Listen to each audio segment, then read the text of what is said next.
Točí. Ako si v sebe začínam nachádzať svojho vnútorného supermana. Včera som išiel spať o 12:30, lebo som mal po 100 rokoch konečne možnosť strihať video, takže som sa na tom proste vyřádil. Nenastával som si budík, pretože som si povedal, že sa vyspím už keď som konečne v posteli, sám, bez Ančiky. A aj tak som vstal sám od seba o 8:00. Čo je ale cool, lebo si neprespím život.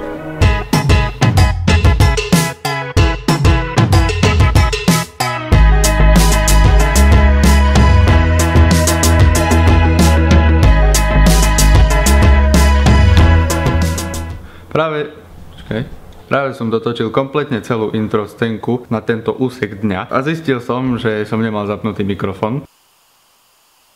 Čo sa mi stáva v celku dosť veľmi často, čo je veľmi na hovno, pretože je najlepšie, keď po takom 6-minútovom rozprávaní zistím, že nebol zapnutý. Čiže to zjednoduším. Čo som povedal? Som povedal, že mama ma poslala vonku kúpiť pár vecí a mal som v pláne ísť proste to rýchlo zbúchať všetko na pennyboarde, aby som... Ale potom sa ku mne pripojila moja drahá sestra, čiže budem musieť ísť s ňou, že to bude trvať kúsok oveľa dlhšie. Potom som povedal, že som veľmi chcel ísť na pennyboard, lebo som ho nevidel už 2 týždne. A potom som povedal, že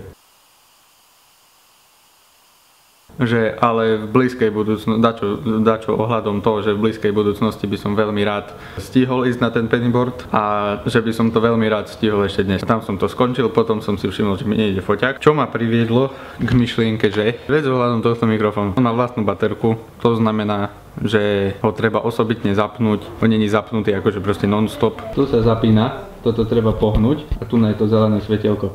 Vždycky ráno, vždycky na prvom zábere, proste ešte sa nestalo, že by som ho nezabudol zapnúť. Čiže si musím napísať maličkú pripomienku. Mám 2 takéto maličké pripomienky. Mám na foťáku takú vyklapaciu obrazovku, čiže na ňu by som si to nacapil. Tam sa pozerám vždy, tam si to všimnem. Misia je úspešná, toto sa prehliadnúť už vážne nedá. Beráme ho? Už asi 100 rokov som si nerobil vlasy. Nerád si robím vlasy, lebo to nikdy nedopadne dobre. Som rád, keď vyzerajú dobre, ale to sa stáva veľmi málo kedy. Dnešné video sa začína enormne zaujímavo. Naša prvá úloha je skočiť do parku, kúpiť zubné kefky, jesť. A naša druhá úloha je skočiť, kúpiť buchty na pare.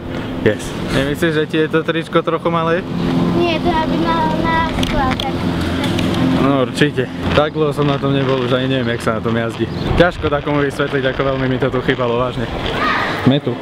Dobrý deň, 2 jednozväzkové by som vás poprosil. Ďakujeme, pekný deň. Misia zubné kefky je úspešná. Teraz mi tak veľmi štýlovo trčia zo zadného vrecka. Poď, bež. Ideme ešte na tie buchty a môžeme ísť domov.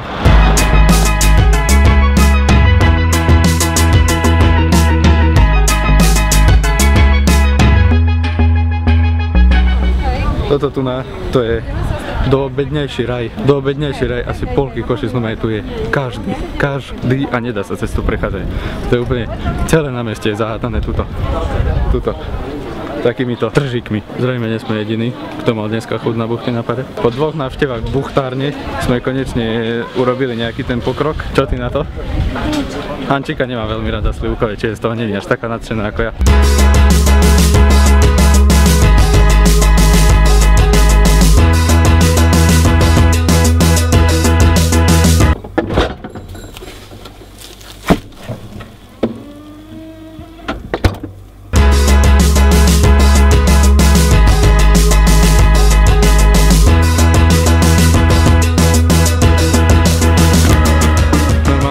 Normálne ani neviem popísať ten pocit, čo si práve teraz môj.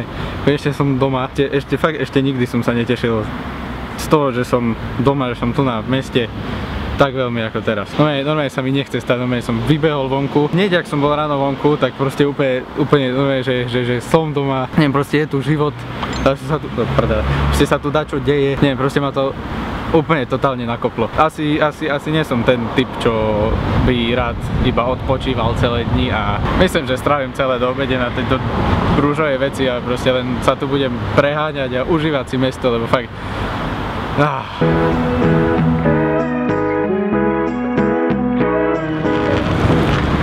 Tieto 3 dámy na tejto lavičke sa na mňa pozerajú jak na idiota už celý čas, ako to tam točím, fakt netuším prečo.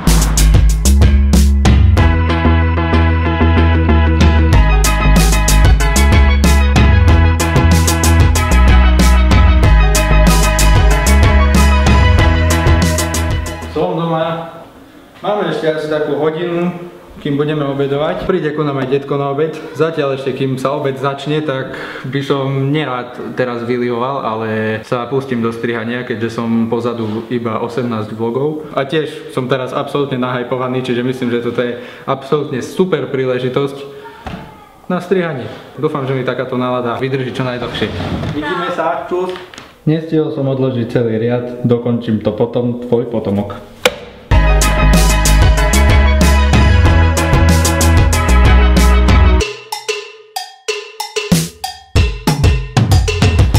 Mám ešte asi 3 minúty, kým mi dojde môj kávičkový komplic. Nie som ten typ človeka, ktorý rád trávi čas niekde zasadnutý. Som viac ten typ, ktorý rád niečo robí počas toho, ako je s niekým von.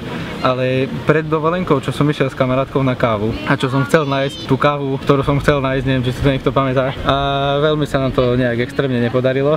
Nebolo to to, čo som požadoval. Čiže ideme na misiu číslo 2 a musíme už konečne nájsť tú ľadovú kávu, ktorú som mal. Pointa tohto bezvýznamného vstupu je, že čakám a čiže tu by mali mať že vraj údajne dobrú ľadovú kávu. Áno, majú za 2,90. Toto je jedno, ale to s ľadom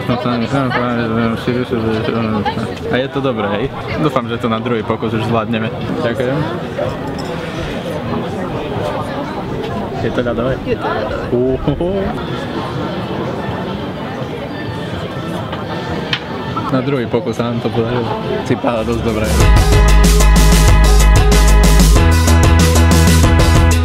$10 na to, že sa skydne. Na 100%.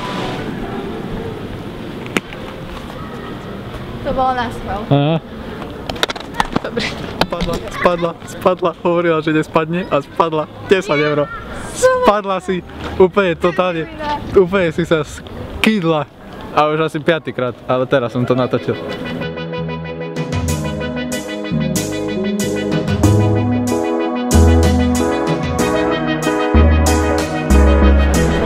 Vieš, že spojenie teba a pennyboardu nie je bezpečné ani vonku, nie to, že ešte dnuka, kde tu je väčšia koncentrácia ľudí? Ide sa tu fasa. Je to zaostané. Hej, toto je pravdepodobne môj najobľúbenejší obchod široko ďaleko. Kto vie prečo? Teraz je inak veľmi ťažké povedať, kto z nás dvoch je tu divnejší. Myslím, že ten, čo si nosí foťak, to je tu symptóm. Hej? Áno. Aj napriek tomu? Ale joj. 6. krát? Príbeh každého muža, ktorý omylom zablúdi so ženou do obchodu. Však pred chvíľou sme nakupovali pre teba. Au. Aha, počkej si tady. Ja nevidím. Wow, vážne? Konečne sme toto peklo opustili. Ideme von? Ideme von? Áno, ideme vonku. Ako sa ti nakupovalo? S ním ísť do obchodu je niečo strašné. Lebo... To mi dá čo hovor.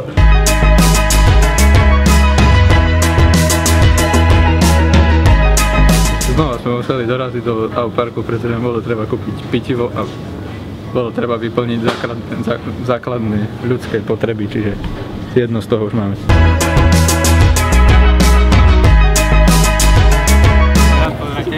Dámy a páni, páni a dámy.